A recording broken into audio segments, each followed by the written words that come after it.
नमस्कार। मैं ब्रिजेश कुमार मिश्र, नहीं, मनुवादी ब्रिजेश कुमार मिश्र, और आप सभी का स्वागत है हमारे चैनल मनुवादी टॉक। आज मैं जो मनुवादी बात करने जा रहा हूँ वो इन दिनों जो विवाद चल रहा है, लिव इन रिलेशनशिप, प्यार के नाम पर अनैतिकता की हरकतें और आधुनिकता के नाम पर लड़का और लड़की बराबर है के नाम पर जो समाज में अश्लीलता चल रही है उस पर। अभी हाल ही में हमारे देश के दो संतों ने, एक प्रेमानंद है जिनकी भाषा हमेशा संयमित रहती है, गलत नहीं बोलते। उन्होंने लड़कियों के ऊपर सवाल खड़ा किया, लड़कों के ऊपर भी सवाल खड़ा किया। लाजमी है कि जब कोई लड़की किसी लड़के के साथ अनैतिक संबंध में होगी तो अकेले तो हो नहीं जाएगी। समलैंगिकता तो है नहीं। खैर, इस देश में समलैंगिकता की भी मांगे बहुत तेजी से बढ़ रही हैं। ट्रांसजेंडर तो है नहीं। तो लाजमी बात है कि उन्होंने, और उस वीडियो में उन्होंने लड़की पर सवाल तो खड़ा किया ही, लड़कों पर भी सवाल खड़ा किया।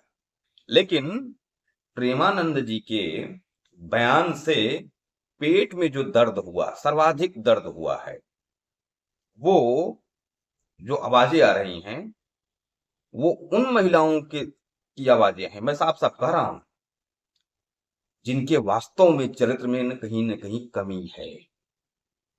पुरुषों ने तो विरोध नहीं किया कि प्रेमानंद ने क्या बोल दिया, या फिर उन लोगों की ओर से सवाल खड़ा किया जा रहा है जो भारतीय संस्कृति सभ्यता के विरोधी हैं, जो भारतीय समाज व्यवस्था को ध्वस्त करते हुए देखना चाहते हैं, जो चाहते हैं कि इन बच्चों के माता पिता जलील हों और वो खुद को आधुनिक बताते हैं। विरोध वो लोग कर रहे हैं जो वामपंथी हैं, जो संकुचित मानसिकता के हैं, जिनके नजर में विकास की अवधारणा जो है वो यूरोप है, पश्चिमीकरण है, जिन्हें भारतीय संस्कृति सभ्यता में कोई विश्वास नहीं है। दूसरे संत हैं अनिरुद्धाचार्य। मैं अनिरुद्धाचार्य को बहुत ज्यादा गंभीरता से नहीं लेता, बातें कभी कभी वो ठीक कर जाते हैं, लेकिन उनकी भाषा जो होती है वो दोयम दर्जे की होती है। वो नौटंकी करते हैं। मैं कह रहा हूं बातें कभी कभी सही कर जाते हैं।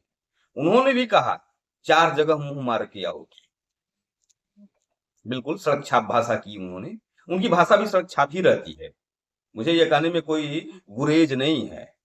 मैं कुछ संतों का बचाव नहीं करता। जो संत हैं जिनकी भाषा संयमित है और जो धर्मशास्त्रों की बात कर रहे हैं, मैं उनका सम्मान करता हूं। मैं पाखंडियों का, ढोंगियों का सम्मान नहीं करता। मैं, मेरे नजर में अनिरुद्धाचार्य का बहुत ज्यादा सम्मान नहीं है, लेकिन मैं फिर कह रहा हूं कि वो कुछ बातें सही कर जाते हैं। यहां पर भी उन्होंने कहा 4 जगह मुंह मार के आओगी। इस समय एक कंपटीशन बन गया है लड़कियों में, भाई कितने बॉयफ्रेंड हैं। अब बताइए, जब ये कंपटीशन चल रहा है तो फिर शादीशुदा, क्या कहते हैं, परिवारों की स्थिति क्या होगी। शादी से पहले ही जब कई जगहों पर संबंध है, हाँ नोट, यहां पर मैं ये कहना चाहूंगा कि वो संबंध अकेले लड़की नहीं बना रही है, लड़के भी बना रहे हैं। समानता के नाम पर जिस प्रकार से हमारे समाज को विकृत किया जा रहा है, सारी समस्या का जड़ क्या है जानते हैं आप लोग? सारी समस्या का जड़ है कि हम लड़के और लड़की में अंतर, जो कहते हैं सब समान है, लड़का लड़की एक है। कैसे एक है भैया? जब लड़का लड़की एक ही होता तो फिर स्त्री और पुरुष, नर और मादा को बनाने की आवश्यकता ही क्या थी प्रकृति को? सिर्फ कोई ऐसा जीव जंत नहीं है जिसमें नर और मादा न हो, और दोनों के गुणधर्म अलग अलग हैं, दोनों का स्ट्रक्चर अलग अलग है, शारीरिक मानसिक हर प्रकार से अलग है। फिर भी हम कह रहे हैं नहीं, सब बराबर है। सारी समस्या का जड़ ये है कि लड़का 12 बजे रात तक घूम सकता है तो लड़की क्यों नहीं, लड़का दारू पी सकता है, सिगरेट पी सकता है तो लड़की क्यों नहीं। ये स्थिति हो गई है। खैर एक जगह परिवर्तन नहीं आया। आधुनिकता के इस दौर में लड़कियां लगभग, हाँ मैं कह रहा हूं, मेट्रो सिटीज में जाइए, मेट्रो में जाइए। मैं सारी लड़कियों के लिए नहीं कह रहा हूं, ये हो सकता है कि आप कहो कि सभी महिलाओं पर टिप्पणी कर रहे हैं। जिनका दिमाग खराब है, आधुनिकता के नाम पर अर्धनग्न होती जा रही हैं, कपड़े छोटे होते जा रहे हैं। कितना छोटा कपड़ा हो जाएगा, स्वतंत्रता मिले तो हम बिकिनी में भी घूम जाएंगे, कुछ ऐसी मानसिकता की लड़कियां हैं। हाँ घूम भी रही हैं, मेट्रो में देखिए ना। और मेट्रो में जिस प्रकार से ये लोग अश्लीलता करते हैं, खून खौलता है। और इनका समर्थन करने वाले लोग बड़ी मात्रा में है इस देश में। अब लिव इन रिलेशनशिप नया शब्द आ गया है। शादी से पहले, अच्छा मैं अभी सुन रहा था एक महिला को कि शादी से पहले एक दूसरे को जान लिया तो क्या, तो एक दूसरे को जान लेना मतलब रात बिताना, हम बिस्तर होना और कई सालों तक एक साथ सोना, यही होता है लिव इन रिलेशनशिप। और ये सब विकृति लाने में हमारे देश में जितना योगदान वामपंथियों का है, विदेशियों का है, तमाम एनजीओ लग रहे हैं कि कैसे भारतीय संस्कृति सभ्यता को विकृत किया जाए, कैसे परिवार व्यवस्था को तोड़ा जाए, कैसे लड़की को लड़का से दुश्मन बनाया जाए, कैसे पति को पत्नी से दुश्मन बनाया जाए, कैसे बेटी को पिता का दुश्मन बनाया जाए। ये पूरा षड्यंत्र चल रहा है। और इस षड्यंत्र में हमारे देश का कानून व्यवस्था भी साथ दे रहा है, परिवार को तोड़ने के लिए साथ दे रहा है। अब तो आपने देखा होगा कि कई बार पति बाहर से दरवाजा खटखटा रहा है और पत्नी किसी और के साथ सोई है, पति मजबूर है बेचारा, वो कुछ कर नहीं कर सकता सिवाय तलाक के। और उसमें भी तमाम तलाक देना बड़ा आसान काम नहीं है। मान लीजिए 2 बच्चे हैं, परिवार है, समाज है, सब कुछ देखना पड़ता है।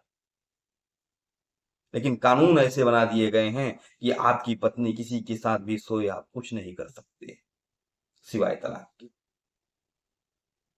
एडल्ट्री वाला मामला आया था, सुप्रीम कोर्ट ने कहा एडल्ट्री जो है, व्यभिचार जो है वो अपराध नहीं है। तो स्थिति बड़ी दयनीय है और इसे सुधारने का दायित्व जो है वो समाज को ही लेना पड़ेगा। जब तक समाज जागेगा नहीं तब तक स्थिति दयनीय होती ही जाएगी।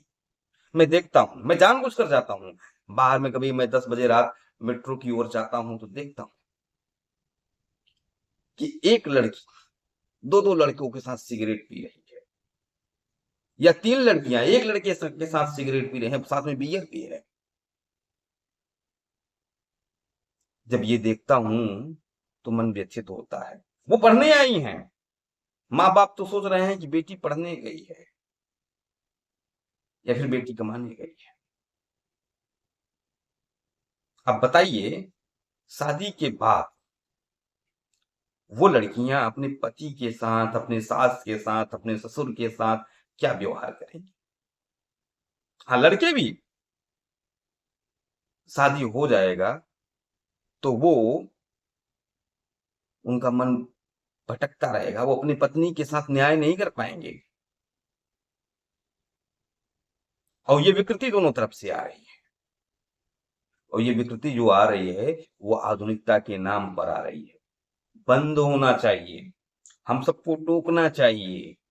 मेट्रो में अश्लीलता चल रही है, मैं मेट्रो को में जब जाता हूं तो मेट्रो में आता है कि आप लोग अगर किसी पर अभद्र टिप्पणी कर रहे हैं, कुछ बोल रहे हैं, फप्तियां कस रहे हैं तमाम प्रकार के, तो ये अश्लीलता होगी। लेकिन मेट्रो कर्मियों को ट्रेन में अर्धनग्न अर्धनग्न लड़कियां नहीं दिखाई पड़ती।